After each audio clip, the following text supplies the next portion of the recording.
1941, the Gulf of Finland. The world was already burning. Across Europe, cities were reduced to ash, skies blackened by the smoke of war. But here, on a small island called Teikansaari, there was still silence. The waves rolled in gently, brushing against the white sand as seagulls circled lazily above. The air was crisp, untouched, almost sacred. It was a quiet morning that seemed far removed from the chaos of the front lines. A handful of Finnish soldiers stepped onto the beach, their boots sinking softly into the sand. They spoke in hushed tones, their breath visible in the early autumn chill. They were young, too young, yet their eyes carried the weary look of men who had already seen too much. Their mission was simple: recon. What awaited them, they could not know. From the tree line beyond, the silence began to break. A faint metallic clatter, then another. The sound of rifles being readied. A split second later, the calm was shattered by thunder. Bullets ripped through the air, tearing into the sand where moments ago waves had kissed the shore. The peaceful island of Teikansaari, in one heartbeat, had transformed into a killing ground. The sea that once shimmered blue was now flecked with smoke, and the air filled with the screams of men caught between life. The air above the Gulf of Finland was cold enough to sting the lungs. The sky hung low, wrapped in dull grey clouds, the kind that pressed down on the sea until the horizon itself seemed to vanish. The boat's engine coughed once, then went silent. Only the soft slap of waves against the hull remained. The men inside said nothing. Each of them knew what silence meant now. Not peace, but the edge of something uncertain, the pause before life could change forever. Private Lane tightened his grip on his rifle, its metal chilled with sea mist. He glanced at the shoreline ahead, Teikansaari, a small and lonely shape in the water. The map had described it simply: a forested island, strategic observation point. But to the men who watched it draw closer, it looked like something out of another world. Untouched, eerily calm, as though the war raging across Europe had never found its way here. The wind carried only the faint scent of pine and salt, no smoke, no movement, no sign of the enemy. Yet that absence was what made them uneasy. When the boat slid into the shallows, boots splashed softly into the surf. The soldiers moved carefully, rifles raised, forming a loose line across the beach. Behind them the water glimmered like liquid steel. Ahead, the tree line loomed, tall birch and spruce, silent and watching. It had rained the night before, leaving the sand dark and heavy. Each footprint filled slowly with water as they advanced. The rhythm of their steps was steady, measured, the march of men who had learned to listen more than they spoke. They were young, most of them barely past 20, their faces hard but not yet carved by years of battle. Each had seen comrades fall. Each carried ghosts in the corners of their eyes. But war had a way of compressing time, turning days into years and boys into soldiers overnight. Lane glanced toward his commanding officer, Sergeant Heikkinen, a tall, broad man with frost biting at the edges of his moustache. Heikkinen gave a small nod, and the patrol fanned out. 2 men toward the left ridge, 2 cutting through the sparse dune grass, the rest moving in the center. Their breaths came out in thin white clouds. The only sound was the faint rustle of wind through dry reeds. To anyone watching from afar, it would have looked peaceful. A handful of men moving quietly across a pale strip of sand, their shadows long in the early light. But under the surface of that calm, every heartbeat was sharp, every sense strained. The human body knows when it's being watched, even before the mind accepts it. And on Teikansaari, something unseen was already watching them back. One of the soldiers, young Corporal Niemi, stopped suddenly and crouched. He brushed the sand with his glove, revealing a faint indentation, the print of a boot. It was old, half erased by rain, but still there. He signaled to Heikkinen with 2 fingers. The sergeant moved closer, squatting beside him. "Not ours," Heikkinen muttered. The tread pattern was wrong. German, Soviet? It didn't matter. It meant someone else had been here recently. The men froze, their eyes flicking to the dark wall of forest ahead. The tree trunks were like pillars, dense and unwelcoming. Somewhere within that shadowed maze could be eyes, rifles, or nothing at all. Heikkinen raised his hand, the signal to slow the advance. The patrol crept forward, their boots barely breaking the surface of the sand. The radio on Lane's back crackled once, a burst of static that made every head turn. He adjusted the dial quickly, whispering a curse under his breath. Silence again. 10 meters from the first trees, the beach gave way to coarse grass and scattered stones. The island's interior rose gently upward, forming a ridge where the forest thickened. From up there, you could see miles of water, the reason this island mattered. Whoever controlled Teikansaari controlled the view. A gull cried somewhere overhead, then vanished into the clouds. Lane's mind drifted briefly to home, a wooden house near Lake Piedjin, his mother's hands kneading bread, his father's radio humming faintly in the next room. He forced the thought away. You couldn't afford homesickness in places like this. It softened you, made you hesitate, and hesitation killed faster than bullets. The squad reached the first line of trees. Heikkinen raised his hand again. They stopped. The forest seemed to breathe in front of them. Cool and dark, the kind of darkness that seemed to swallow sound. The smell of wet earth replaced the salt of the sea. Heikkinen turned to his men. "Stay close," he whispered. "No lights, no noise. We move until I say stop." They entered the forest. Instantly, the world changed. The light dimmed to a greenish hue, filtered through thick canopies above. The ground was soft and uneven, the undergrowth whispering under their boots. Somewhere in the distance, a branch snapped. Just once, faint, almost delicate. Every rifle swung in that direction, fingers tightening on triggers. Nothing moved. The sound could have been a fox, a falling cone, or a man's misstep. But once a soldier hears something like that, the silence afterward feels like a threat. They moved again, slower now. Every sense was raw, the flutter of a leaf, the trickle of water, the creak of leather straps. Their formation narrowed. The forest seemed endless. At one point, Niemi leaned against a tree and touched the bark. It was scarred, a bullet mark, old but unmistakable. There had been fighting here before, perhaps weeks ago, perhaps yesterday. The island might already be watching its next chapter of violence unfold. Lane's boot caught on something. Wire. He froze instantly. Not barbed, not electric, just a thin line running low to the ground. A tripwire.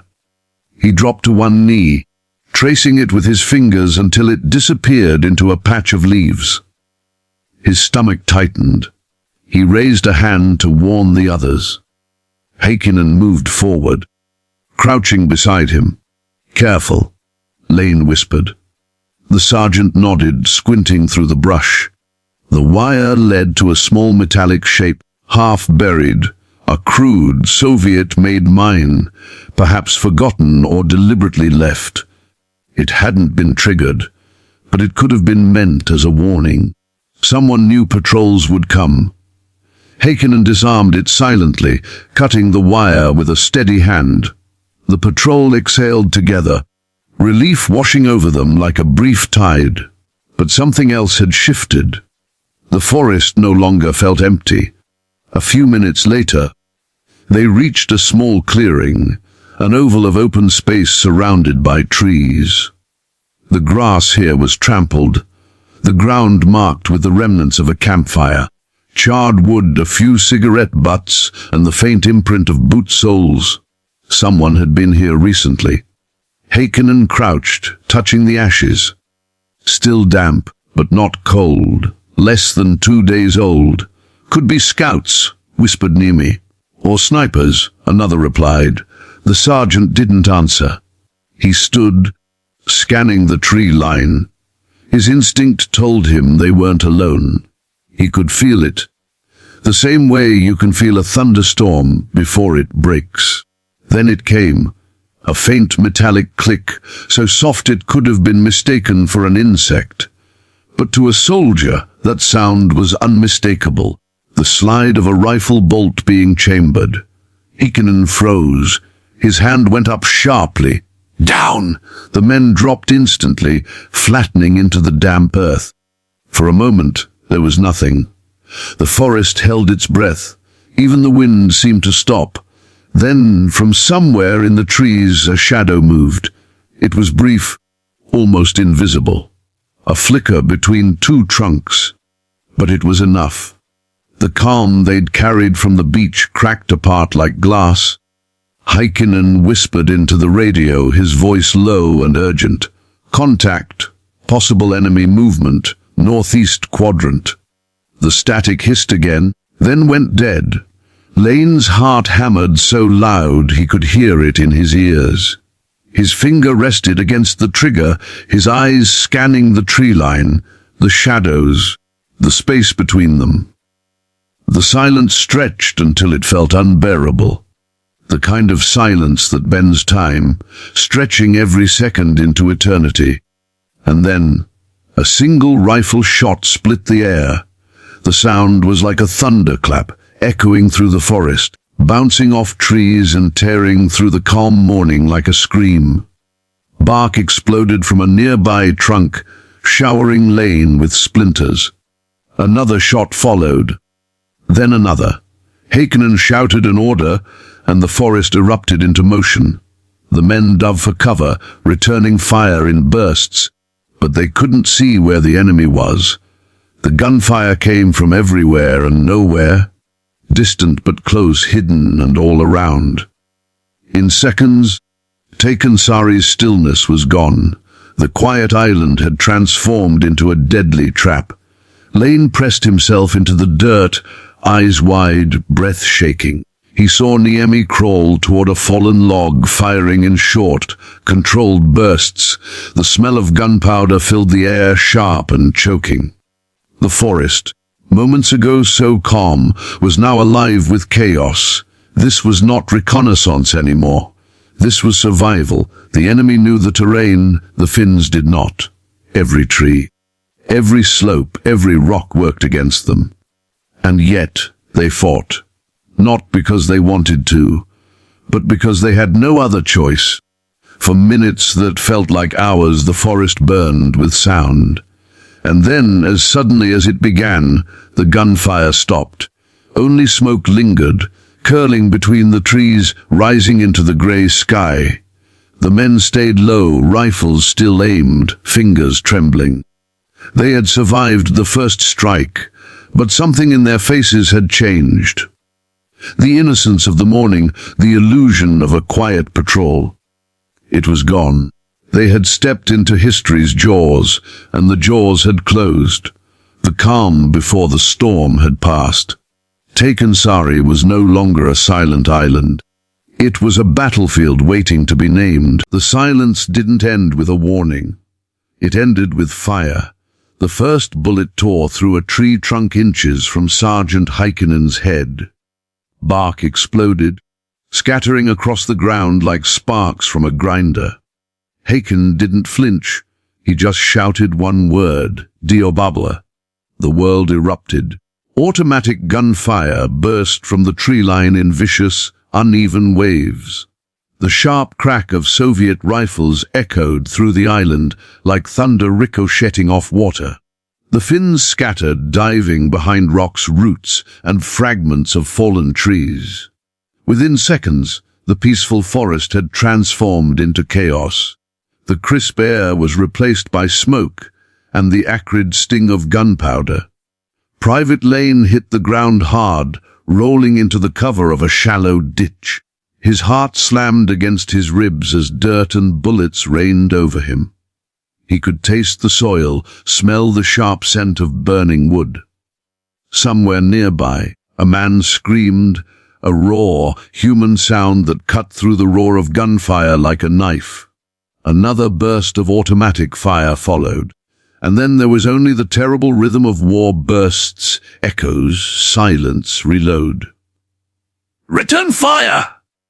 Heikkinen's voice roared through the smoke. The Finnish rifles answered. Muzzle flashes lit up the shadows as bullets snapped through the air in precise bursts. The men couldn't see their attackers, only vague shapes flickering between the trees. But they fired anyway, aiming at movement, at shadows, at survival. A grenade went off to the left, the explosion flattening saplings and showering everyone in splinters. The shockwave punched Lane's chest like a hammer. He gasped for air, the world briefly turning white from the blast. When his vision cleared, he saw the beach's edge burning, the soft sand churned into black craters, smoke rolling across it like fog. Just an hour ago, the sea had been silver and calm. Now it looked like it was boiling. Lane's hands trembled as he reloaded, fingers slippery with sweat and blood. He fired again, short, controlled bursts, remembering his training, forcing his mind to stay mechanical. Heikkinen crawled up beside him, face streaked with grime, eyes locked on the ridge. "They've got numbers on us," the sergeant growled. "At least a dozen." Lane nodded, though he couldn't speak. Bullets struck a rock nearby, spraying them with chips of stone. Heikkinen ducked, then pointed toward a fallen log about 10 meters ahead. "Move up!" "Keep low." Lane hesitated only a second before sprinting forward. The sound of his boots pounding against the wet soil seemed deafening in his own ears. Bullets tore through branches above him. He dove behind the log just as another burst of fire ripped the air where his body had been. Beside him, Niemi crouched, his helmet askew, breathing hard. His lips were moving, whispering something. Prayer, maybe, or a name. "They're flanking!" Niemi shouted over the noise. Lane looked left. Through the smoke, he could see figures shifting through the trees, spreading out. The enemy was moving fast, coordinated. Whoever they were, Soviet Marines, maybe, they knew this ground. The Finns fired again, but it felt like shooting into fog. The forest itself seemed alive, hiding enemies in every shadow. Every muzzle flash lit up a new shape, a new threat. Then, through the haze, Lane saw one of their own fall. A young man, Mikko, was hit in the chest. He fell backward silently, his rifle slipping from his hand. The sand beneath him turned dark. No one had time to reach him. Something inside Lane hardened. The noise of battle faded into a dull roar in his mind, replaced by a strange calm. He fired without thinking, each shot deliberate, his body moving on instinct. He saw a flash of movement, a shape ducking behind a pine tree, and fired 3 rounds. A cry echoed. One of the attackers went down, but there was no satisfaction in it, only survival. The air was thick now, the smoke stinging their eyes. Every breath came with the taste of metal and fire. Leaves fell like black snow. The forest floor was a blur of mud, shells, and blood. Heikkinen shouted orders, his voice hoarse from yelling. "Hold the line! Don't give them the beach!" The men obeyed without question. They formed a staggered line across the dunes, taking cover where they could, behind rocks, wrecked driftwood, even the burned-out shell of their landing boat. The Soviets pushed harder, their rifles blazing. The sound was relentless, deafening, the kind that burrowed into your skull and stayed there long after it stopped. Lane's rifle jammed. Panic flared in his chest as he struggled with the bolt. His hands were shaking, covered in dirt. He slammed it once, twice, then the mechanism clicked back into place. He exhaled sharply, forcing his fear down. "IMO check!" someone shouted. "2 clips left," came another voice. "Same here." They were running low. From the tree line, another grenade sailed through the air, trailing smoke. Lane saw it spin, black, small, almost beautiful in the half-light, before it hit the sand.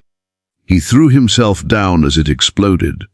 The blast lifted him, the sound like thunder in his skull. When he opened his eyes, everything was ringing. For a moment, he thought he was underwater. The smoke drifted like waves, blurring shapes and sound. The world moved in slow motion. The flicker of flames, the falling of ash, the distant cries of men still fighting. Somewhere in the haze, Heikkinen was standing, firing his rifle in steady bursts. His coat was torn, his helmet gone. But his voice carried through the chaos. "Forward! Push them back to the ridge!" The men rallied. Somehow, against the noise, the smoke, the exhaustion, they advanced. Step by step they moved toward the forest, firing as they went. The sound of battle grew closer, tighter, more personal. Lane climbed over a fallen tree and saw 2 enemy soldiers reloading behind a stump. He fired before they could react. One fell instantly. The other scrambled away, vanishing into the trees. The realization that he had killed didn't even register. It was too fast, too unreal. The forest was filled with motion now, men shouting, rifles cracking, boots pounding through mud. The line between friend and enemy blurred in the haze. Every noise, every flicker of movement demanded a split-second decision: shoot or die. And still the sea roared behind them, waves crashing against the shore as though mocking the madness of men. Minutes felt like hours. The Finns held their ground, but at a cost. 2 men were down, another wounded. Heikkinen's hand was bleeding, a gash torn across his palm. Still, he refused to stop. "Keep firing!" he barked. "We can't let them regroup." The enemy fire began to falter. Whether from casualties or retreat, no one knew. The rhythm slowed, from constant to intermittent bursts. The silence that followed wasn't peace. It was exhaustion, the breath between storms. Lane crouched behind the log, chest heaving, ears ringing. His rifle barrel smoked faintly in the cool air. He could barely feel his arms. Around him, men coughed, moaned, whispered. For the first time, he dared to lift his head. The forest was shrouded in mist and smoke. Bodies lay scattered between the trees, some motionless, others crawling slowly, grasping for weapons or comrades. It was over, or at least it seemed to be. The sound of crackling fire filled the silence. The driftwood on the beach had caught flame. The smoke rolled toward the sea, curling into the low grey sky. The air was thick with the smell of burned pine and gunpowder. Heikkinen moved through the wreckage, checking his men one by one. His expression was unreadable, his face grey with fatigue. When he reached Lane, he gave a nod, not of approval, but of recognition. They had survived, and that was all that mattered. Lane looked out toward the water. The waves moved slowly, rhythmically, as if nothing had happened. The contrast was almost unbearable.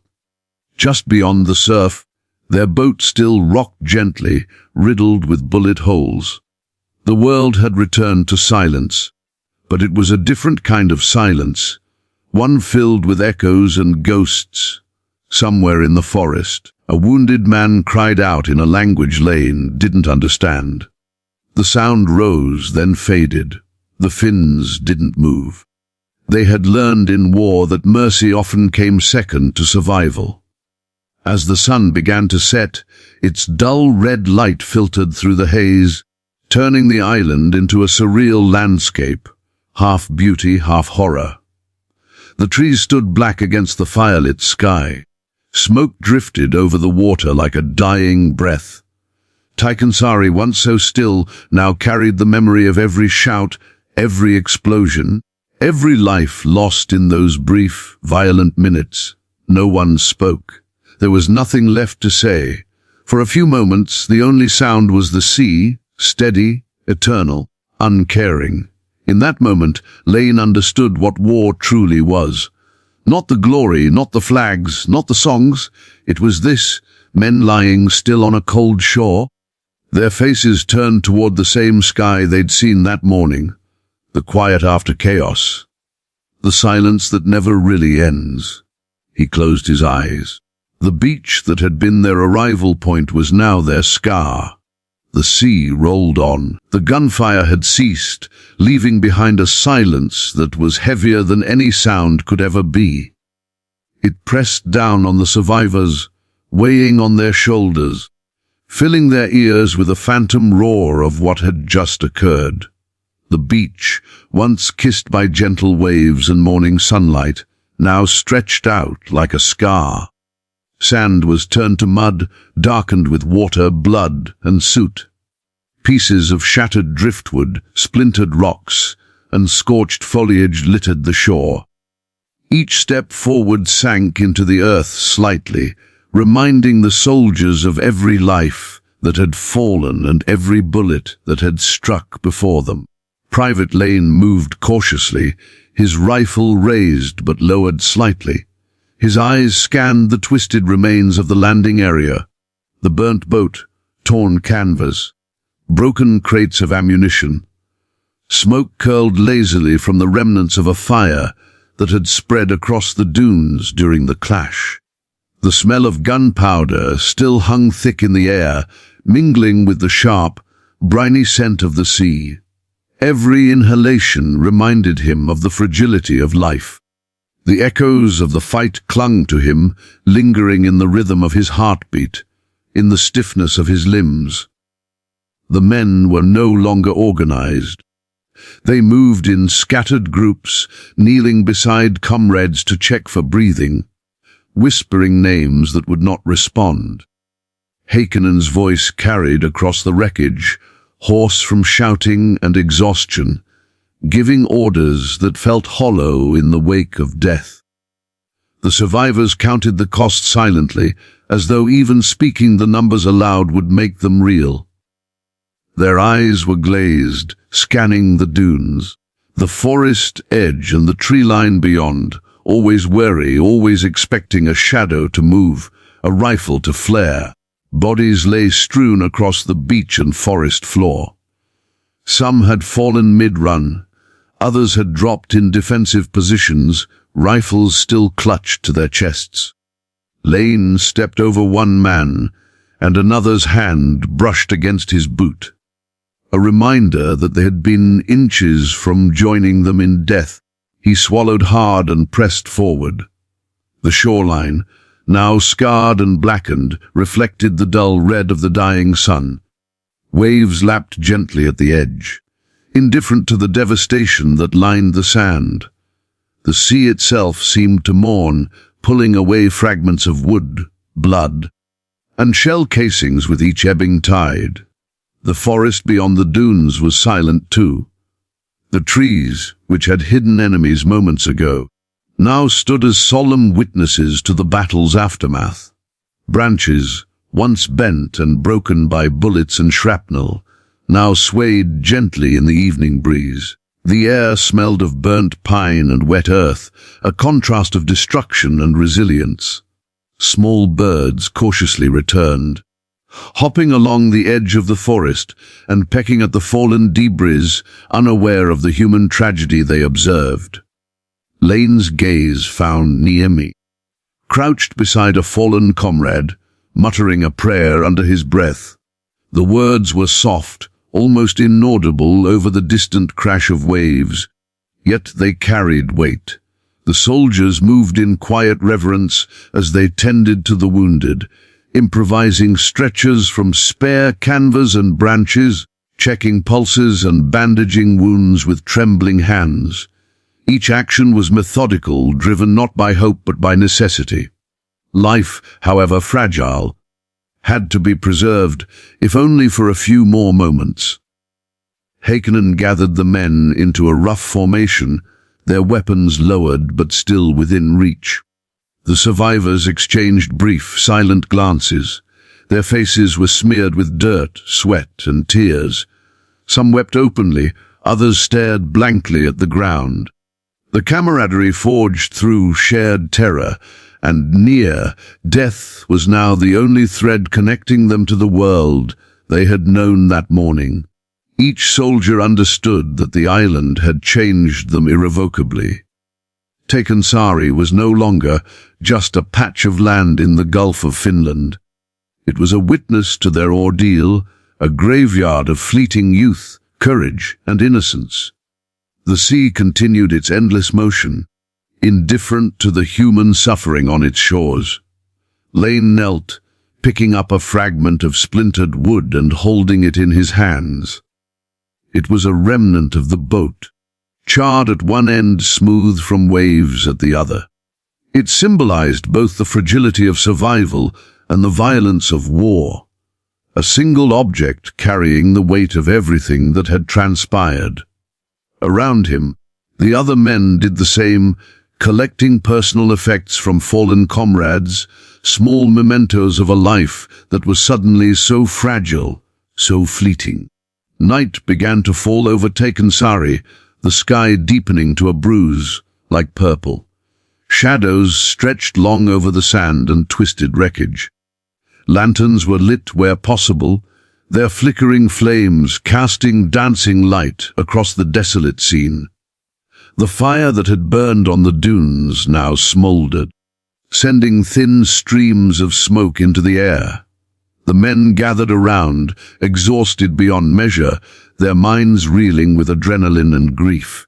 Each one replayed the battle in flashes, the first crack of gunfire, the screams, the explosions, the moments where death had brushed past them so closely they could feel its cold fingers.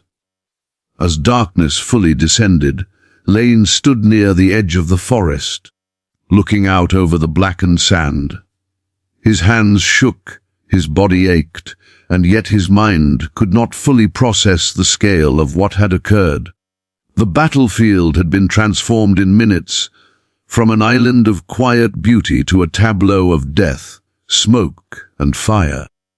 He thought of the men who would never walk again, the friends who would never speak, and the lives extinguished so suddenly, so violently. A lone rifle lay partially buried in the sand, the barrel pointing toward the sea as if still searching for a target. Lane touched it gently, feeling the cold metal, imagining the story it told, of bravery, panic, fear, and inevitability. He looked up at the trees lining the forest's edge, wondering if the shadows had finally released their hold on the living. He could almost hear the echoes of the forest, whispering memories of the violence it had witnessed, the men who had fallen, the battle that had raged for so brief a moment, yet seemed to stretch into eternity. The men moved silently among the dead and wounded, dragging stretchers, offering words of encouragement where possible, tending to burns, cuts, and broken limbs. The horror of the fight remained palpable, lingering in every sigh, every cough, every trembling hand.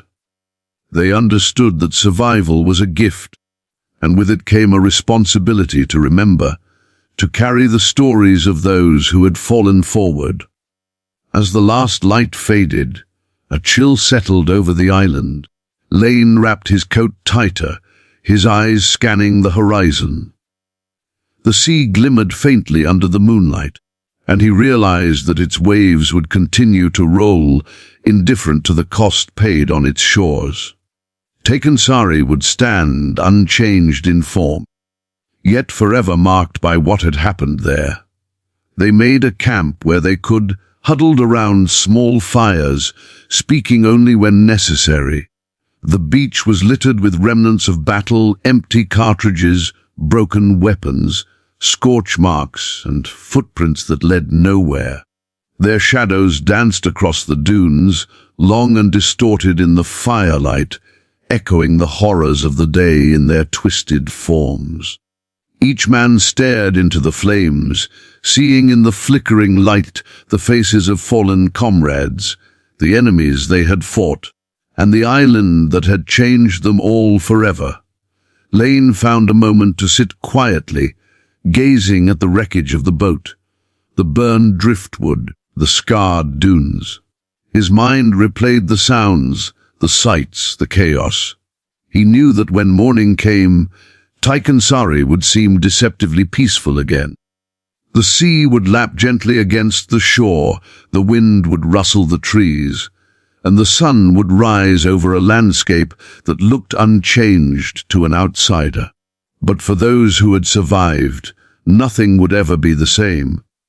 Every shadow would hold memory, every gust of wind would carry whispers of screams, and every grain of sand would remind them of the lives that had been lost.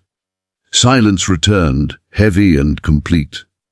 The men lay down where they could, bodies etching, minds numb. Some stared at the stars appearing above, searching for meaning in the vastness of the sky, in the indifferent constellations, in the eternal rhythm of the universe that continued beyond their suffering. The battlefield had done its work, leaving scars on the land, the sea, and the human soul alike. In the cold of the night, Lane understood a truth that would stay with him forever. War leaves no one unchanged. It transforms landscapes, shatters bodies, and lingers in memory. The quiet that once seemed so innocent now carried the weight of death, the echo of gunfire, and the whispers of those who could not speak again. Teikansaari was quiet once more, but its silence was permanent, haunted by everything that had occurred.